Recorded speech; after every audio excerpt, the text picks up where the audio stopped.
Living in Canada can be a dream come true para sa iba dahil sa high quality of life, mga nagagandahang natural places at ang diversity nito. Ganon pa man sa paglipas ng panahon at pagtaas ng cost of living ay parang humihirap na ang tinatawag na quality of life dito.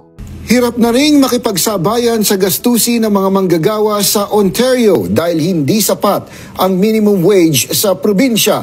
Magkano nga ba ang kailangang sweldo para mamuhay ng maayos sa Ontario? $16.55 now. We are calling for minimum wage that actually reflects the reality of workers. Hindi sapat ang minimum wage ng Ontario para mamuhay sa anumang bahagi ng probinsya. Ito ang nakita sa bagong report na inilabas ng Ontario Living Wage Network o OLWN. You know, we're seeing more reliance on food banks. Kung i-assess mo talaga siya, siguro nasa 30% ng expenses mo napupunta sa rent, which is not good, di ba? Toronto, napaka-expensive pala na city dito.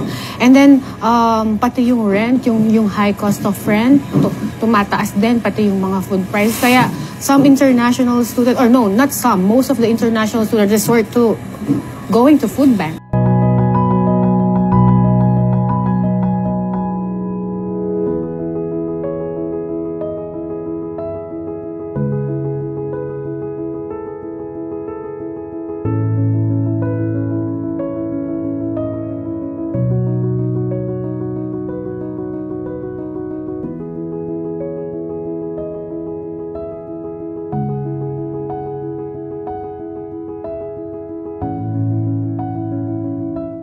Hirap na ring makipagsabayan sa gastusin ng mga manggagawa sa Ontario dahil hindi sapat ang minimum wage sa probinsya. Magkano nga ba ang kailangang sweldo para mamuhay ng maayos sa Ontario? $16.55 now. We are calling for minimum wage that actually reflects the reality of workers. Hindi sapat ang minimum wage ng Ontario para mamuhay sa anumang bahagi ng probinsya. Ito ang nakita sa bagong report na inilabas ng Ontario Living Wage Network o OLWN. You know, we're seeing more reliance on food banks, more reliance on like community support. To live in Toronto, you need $25 just to keep up with everything. Nangunguna sa listahan ng Greater Toronto Area, kung saan hindi bababa sa $25.05 kada oras ang kailangang maging sweldo ng mga manggagawa para mabuhay ng maayos. Tumaas ito ng nasa 8% kumpara sa living wage noong 2022 na $23.15. Huli sa listahan ng Southwest Region ng probinsya na nasa $18.65. The $16.55 minimum wage is not enough to pay the bills for most workers. While the raise is welcomed, it's just not reflective of the current reality of many workers here. Malaking bahagi ng pagtaas ng living wage rates ay ang bayad sa upa at food inflation. Nakababahala raw lalo para sa mga low-income employees at mga migrante. Meron pong 6 provinces ang nagtaas ng kanilang minimum wage rate dito sa Canada. Taas po si Ontario from $15.50 ay naging $16.55. Manitoba from $14.15 ay naging $15.30. At Saskatchewan from 13 per hour ay naging 14 per hour. Next, Nova Scotia from $14.50 to $15. Napasama rin ang Newfoundland and Labrador from $14.50 ay naging $15. And last, sa Prince Edward Island, from $14.50 ay naging $15 na rin sila. And good news again para sa mga taga Saskatchewan or nag-i-aim para sa Saskatchewan province. Na-announce na po nila na from October 2024 next year, mula sa increase nila na $14 this year ay nakaschedule na po natataas ulit ng $15 per hour simula October year 2024. Ipakita ko na rin guys ang kompletong list ng mga provinces at ang kanilang mga corresponding na minimum wage rate. So katulad po namin dito sa Alberta, since 2019 pa ang increase namin at $15 per hour pa rin currently. So wala po kaming increase nitong nakaraang pag-increase ng minimum wage rate. And ganun din nag-increase pala siya nitong June na una na. Si British Columbia naging $16.75. So, Paki-check na lang po kung may mga ibang destination kayo na provinces ay makikita nyo po ang minimum wage rate dito. So, this information ay galing po sa canada.ca.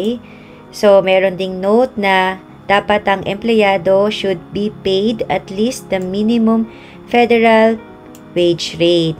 So, bawal po talaga na magbayad ang mga employer ng below the minimum wage ng province. Kaya dito mahigpit po talaga na dapat susunod yung mga employers. Kaya guys, pwede nyong maireklamo ang mga employers nyo pagka binabayaran kayo ng below the minimum wage rate ng province nyo. Pero sa kabila ng pag-increase ng minimum wage rate ay hindi pa rin talaga sapat ang kinikita ng mga minimum wage earner para ma-afford yung kanilang mga basic needs. Based from CTV News Toronto, hindi sasapat ang naging current na increase nila as a minimum wage earner para maging comfortable ang living nila or makasustain ng basic needs sa iba't ibang mga cities sa Ontario. So katulad po sa Greater Toronto Area, dapat ang kanilang minimum wage rate ay nasa 25.5 per hour na. At talagang kung titingnan natin ay kulang na kulang or malayo ang 16.55 na itinaas. Though we should be grateful nga na nag-increase pa rin. Pero still, the problem remains na hindi pa rin sumasapat sa mga basic needs ng mga nakatira sa Ontario.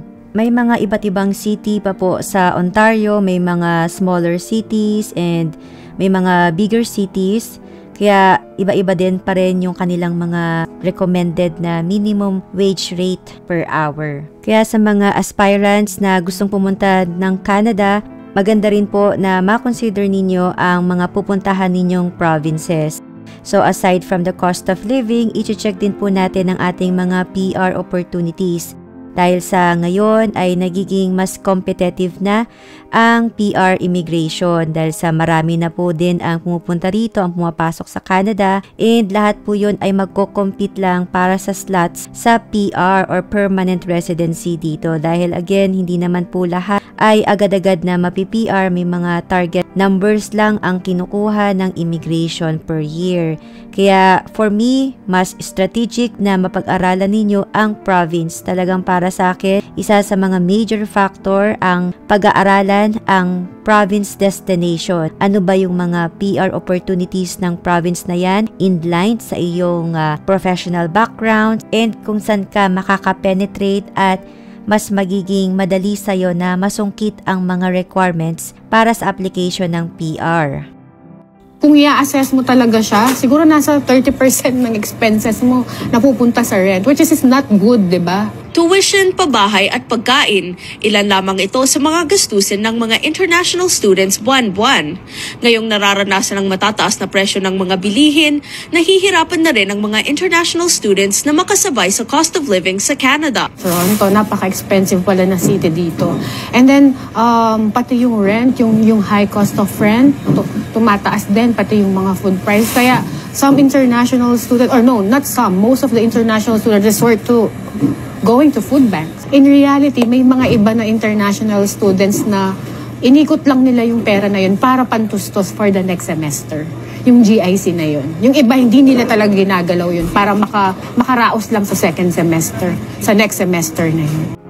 Na-feature ko na dati sa isa sa mga videos ko kung gaano karami ang dumarating sa bawat provinces na mga international students at talagang hindi na nakakapagtaka na number 1 ang Ontario na puntahan ng mga international students. And madalas ko din na ma-encounter na ang pinupuntahan ng mga international students ay ang Toronto, which is ang isa sa mga pinaka-expensive city sa Canada.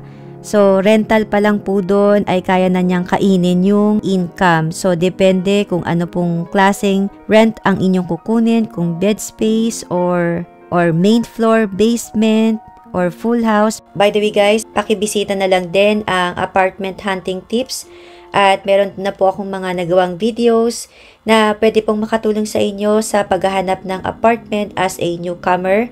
Paano ba maghanap ng apartment, magkano ba ang rental sa target city mo, and yung mga tips na na-discover namin along the way, yung mga experiences namin nung paghahanap namin ng apartment as newcomer. So kami po dalawang apartment na kami.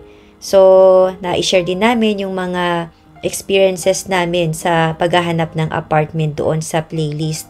Kaya I highly recommend na mabisita nyo po ang aming apartment hunting tips na album. So guys, dinala ko lang kayo sa Rent Faster. Isa ito sa mga rental website na pwede nyong subukan na maghanap ng apartment. So, example natin nga sa Toronto, kung gaano kamahal si Toronto. Gusto ko lang i-filter para mas makita lang natin yung mga target na apartment natin or type of accommodation.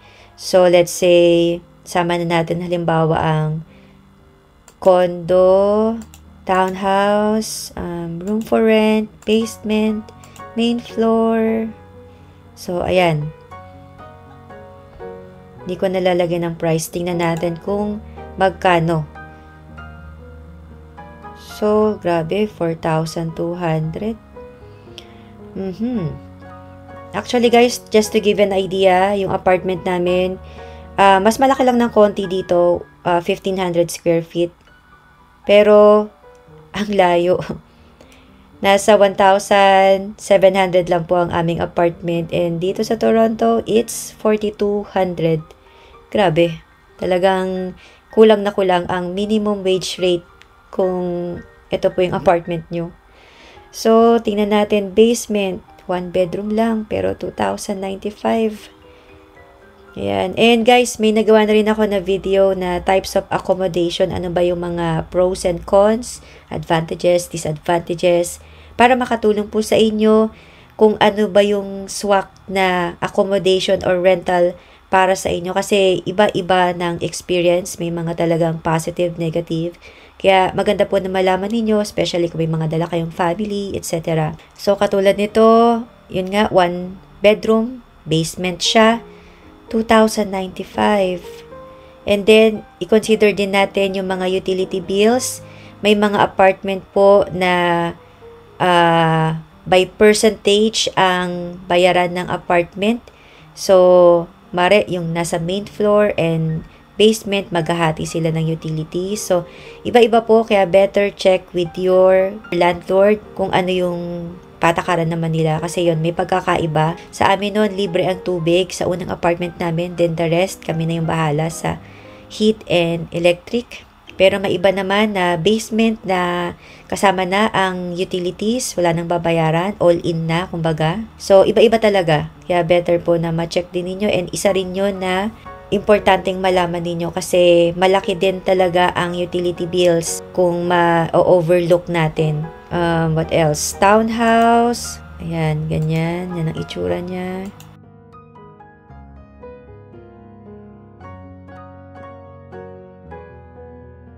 So, magkano to? 2,145 ang kanyang monthly. So, hindi pa po kasama for sure ang mga utilities na yan. Usually, pag mga buong bahay, hindi pa talaga kasama yung mga utilities dyan. So, ayan. Townhouse, bago, 2875. To main floor. So, depende rin sa location. Pagka malapit din sa downtown or bago yung community or talagang depende. Bago, luma. Nagdedepende doon yung pricing. So, ito lang guys yung gusto kong ipakita sa inyo na napakamahal ng renta sa Toronto. Talagang hindi siya bagay for a minimum wage earner.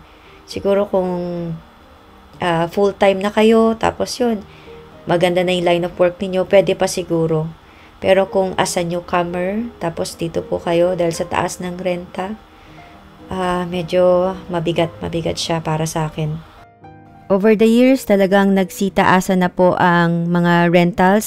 So, ina-highlight natin guys ang rental dahil ito po yung pinakamabigat talaga na babayarin dito buwan-buwan.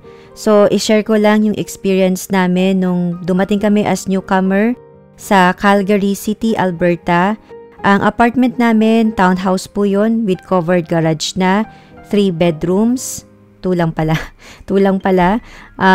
Dito kasi sa current namin ay 3. So, 2 lang po yung unang apartment namin, 2 bedrooms. And kasama na yung water. Then the rest, electric, gas, kami na po. Sa amin na yun naka-shoulder. So, 1,300 lang po yun. That was year 2021. And then, year 2022, meron po akong nakausap na nag-occupy isa sa mga unit doon. Parehas lang din po kami na may covered garage and bago lang din. Same na itsura kasi may mga unit na hindi pala renovated. So, yung nakuha namin, na-renovate pala siya kaya mukha talaga din siyang bago. And then, yung nakuha rin ng nakausap ko na international student, renovated din at ang kanilang price ay nasa 2,000 na po. So, nawawala yung 700 from 1,300 naging 2,000 after a year. Ganon siya lumundag. At minimum wage earner lang po ako noon. Ako po yung nagtatrabaho noon as an OWP at ang student namin. Nung first sem niya, hindi siya nag-work dahil sa overwhelming ang load sa kanyang school. Ako po muna ang nag-work as full-time na minimum wage rate po. At ang kinikita ko noon, naglalaro ng 1,900 to 2,000. Nag-iiba-iba po yun dahil sometimes pinapauwi kami pagka voluntary naman yon yung pag-uwi ng early 30 minutes kasi walang tao, ganun. So, hindi ganun nakaka-fix din yung aking monthly income. Kami nung panahon na yun, natatawid namin dahil sa meron kaming GIC din na every other month ay dumarating. Nasa mahigit 1,000 something ata ba yun? Hindi ko na masyadong matandaan. Nakaka-survive kami dahil po yung dumarating na GIC, kumukurot-kurot lang kami doon. Dahil hindi din naman monthly ang dating niya. Kumbaga yung income ng OWP na full-time at yung kurot ng GIC, yun, nagsusufficient po sa amin noon. And it worked well sa aming experience sa finances dahil sa mababa-baba kahit papano ang rent. Pero dati, nung papunta pa lang kami, may natatanungan ako.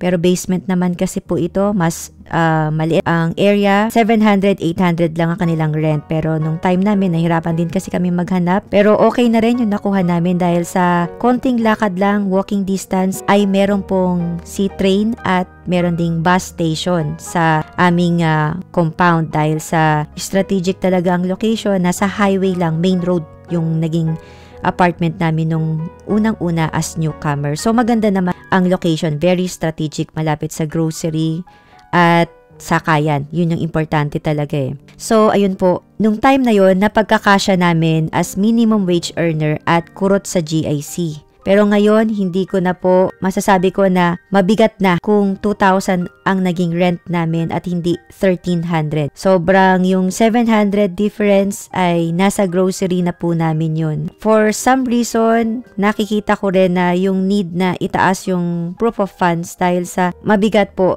Gusto natin din na maging ready talaga financially pag pumunta rito sa Canada dahil very mentally draining din kung nag-iisip tayo parate kung saan kuha ng kulang na monthly na mga pambayad sa mga expenses. Kaya mahirap po talaga. And lahat talaga tumaas dito. Talagang big jump in numbers. Restaurant na mga pagkain nagdagdag. Ang mga grocery items, tumaas din po ang prices.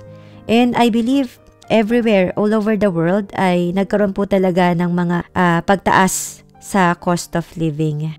Kung nagustuhan po ninyo ang ating topic for today, please give me a thumbs up. Talagang malaking tulong po ito sa aming channel. At kung bagong viewer po kayo, please consider subscribing. We feature videos about student process, work permit, visitor's visa, PR, immigration topics, and life here in Canada. Thank you guys for watching this video. I hope for the best for all of you guys. Take care. I'll see you again. Bye for now.